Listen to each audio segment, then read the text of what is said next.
Start.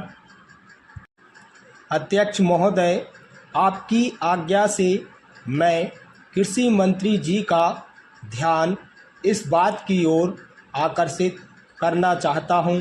माननीय कृषि मंत्री जी, कृपया खेती में आने वाली समस्याओं की ओर ध्यान केंद्रित करने का कष्ट करें।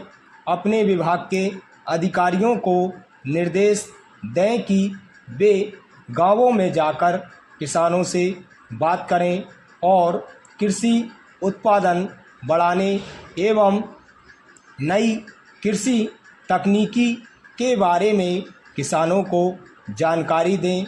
हमारी भारतीय अर्थव्यवस्था का बहुत बड़ा हिस्सा कृषि क्षेत्र पर निर्भर है। सालों से भारत देश को कृषि प्रधान देश ही कहा जा रहा है।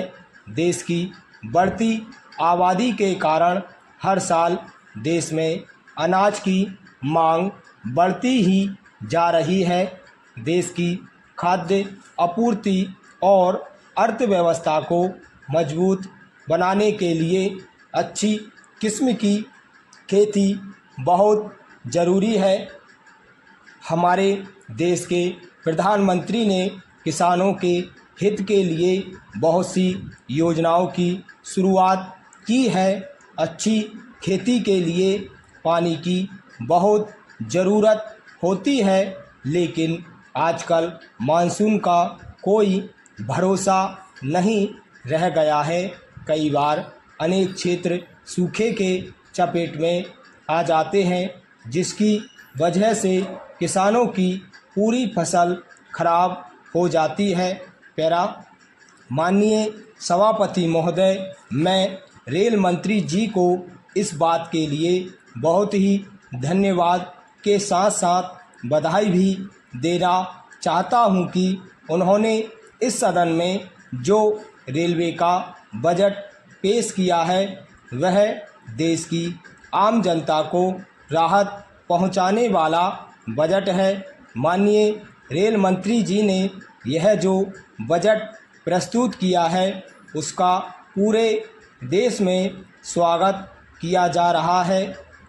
उन्होंने रेलवे में बढ़ते हुए भ्रष्टाचार को भी तत्काल समाप्त करने के लिए अनेक कठोर कदम उठाने पर बल दिया है। हमारे देश में भ्रष्टाचार आज सभी विभागों में फैला हुआ है।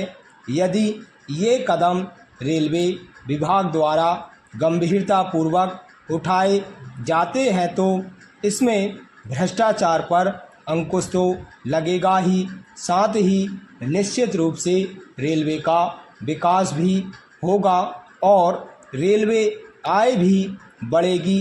रेल मंत्री जी ने इस बजट में इस तरह की व्यवस्था की है कि आम जनता पर इसका बोझ कम से कम पड़े। अध्यक्ष महोदय, मैं आपका बहुत ही आभारी हूं कि आपने मुझे इस विषय पर सदन में बोलने का अवसर दिया है।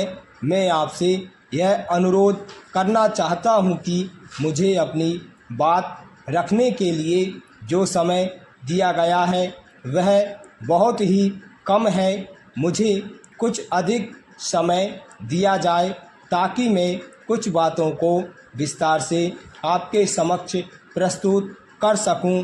कुछ समय पहले जब माननीय रेल मंत्री जी को रेल मंत्रालय का कार्यभार सौंपा गया था तो उस समय स्थिति बहुत अच्छी नहीं थी।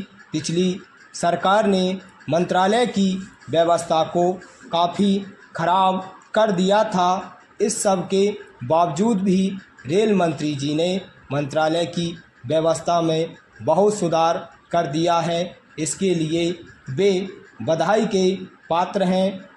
मैं बड़े गर्व के साथ कहना चाहता हूं कि मंत्री जी ने कुछ ही समय में सभी समस्याओं का सामना बड़ी दृढ़ता के साथ किया है।